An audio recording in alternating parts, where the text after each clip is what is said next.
Olá, seja muito bem-vindo.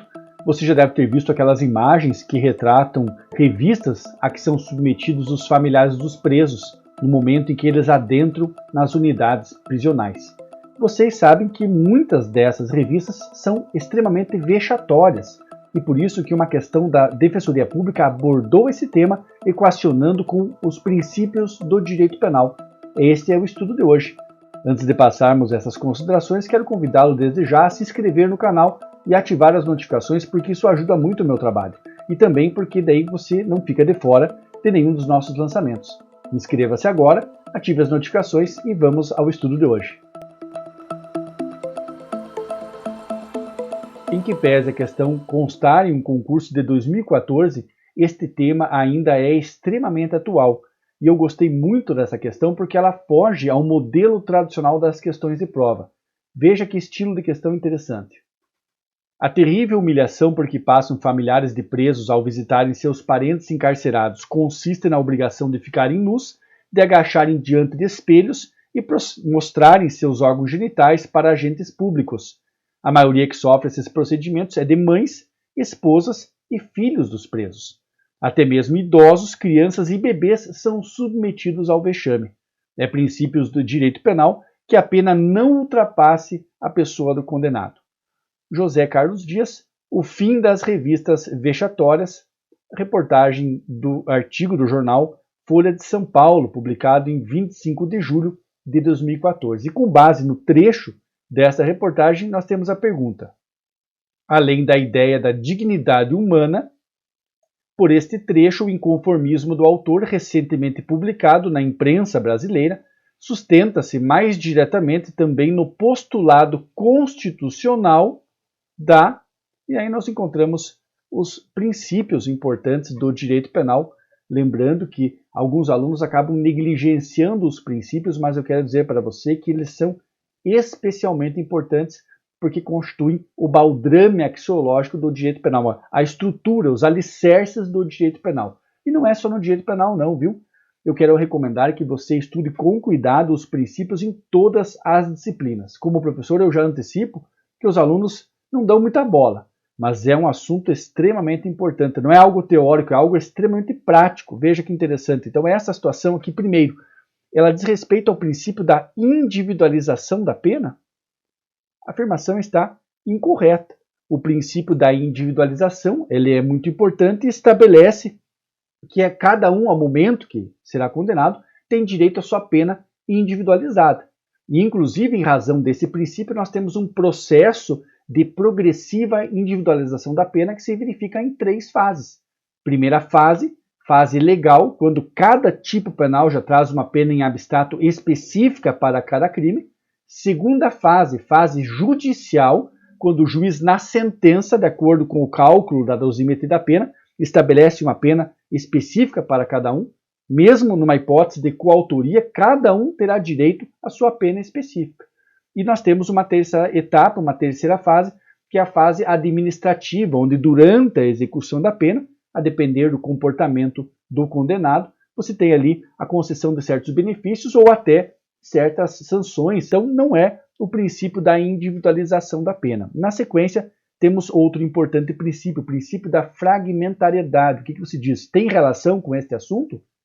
A resposta é não, porque quando falamos do princípio da fragmentariedade, nós trabalhamos com bem jurídico. Bem jurídico. Atenção agora, muito cuidado para não confundir o princípio até da fragmentariedade com a subsidiariedade.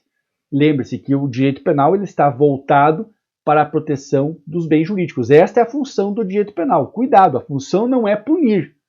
A punição é uma consequência quando a norma penal é violada. A função do direito penal é a proteção dos bens jurídicos. E quando nós falamos dos bens jurídicos, o direito penal vai se preocupar apenas com os bens jurídicos mais importantes. Mais importantes. É isso que estabelece o princípio da subsidiariedade.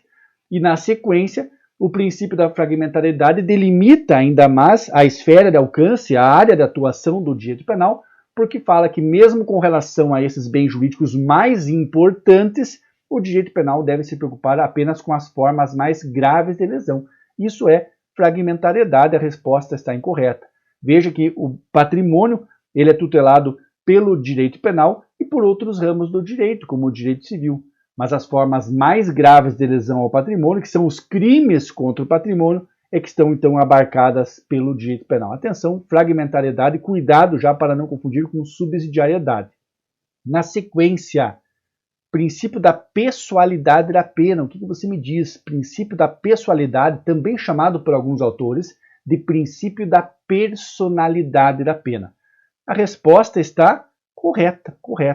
Inclusive, eu não quis já antecipar para vocês, mas a resposta está no próprio artigo, quando ele diz princípio do direito penal que a pena não ultrapasse a pessoa do condenado. É exatamente isso que você encontra, já com base na própria Constituição Federal. A pena não pode ultrapassar a pessoa do condenado. Isso como ocorria na Idade Média, quando o indivíduo cometia um crime. Claro que naquela época não se tinha a estrutura que temos hoje. A ideia era um momento de extremo arbítrio, de penas cruéis, mas naquele momento, na Idade Média, o indivíduo poderia ser punido e ter, inclusive, essa punição estendida a toda a sua família. Isso não é permitido mais. Nós trabalhamos, então, com o princípio da pessoalidade ou personalidade da pena. Muito cuidado agora, um erro frequente em provas, anote, senão você não vai esquecer, é não confundir pessoalidade da pena com individualização da pena. Este erro é muito frequente, por isso eu peço agora que você fique atento. Sempre é importante anotar essas dicas, não confundir individualização com pessoalidade. As bancas tradicionalmente invertem. Mas na sequência vamos comentar rapidamente as outras duas situações ali. Primeiro, presunção de inocência. Presunção de inocência diz respeito ao devido processo legal, ao momento em que o indivíduo está sendo processado, que ele não seja condenado. Presume-se a inocência. Ele é inocente até prova em contrário. Então, na dúvida, indúbio pro réu. Na dúvida, absolva.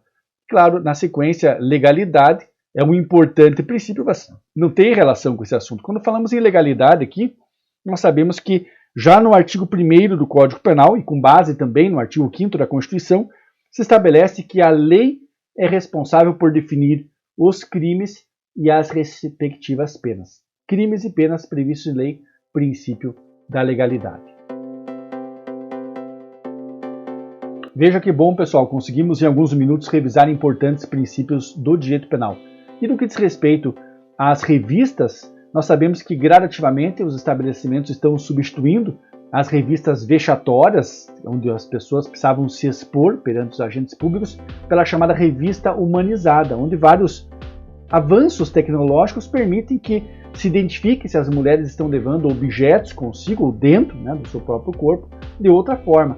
E infelizmente isso acontece. Por isso que nós precisamos equacionar de um lado a intimidade dos familiares dos presos, a dignidade dos familiares dos presos, também com a segurança do estabelecimento penitenciário, porque são vários os casos de mulheres adentrando os estabelecimentos penitenciários com celulares, drogas, fazendo uso muitas vezes de crianças, de pessoas idosas. Então realmente é uma situação muito delicada e nós precisamos refletir sobre ela. Eu espero que você tenha gostado desse vídeo. Se ele lhe ajudou de alguma forma, deixe o seu like, isso ajuda muito o meu trabalho. E também quero convidá-lo a conhecer os outros conteúdos que estão disponíveis no canal, lembrando que o interesse é o maior educador. Depende de você agora. E quero já encontrá-lo em minutos na próxima videoaula. Um grande abraço!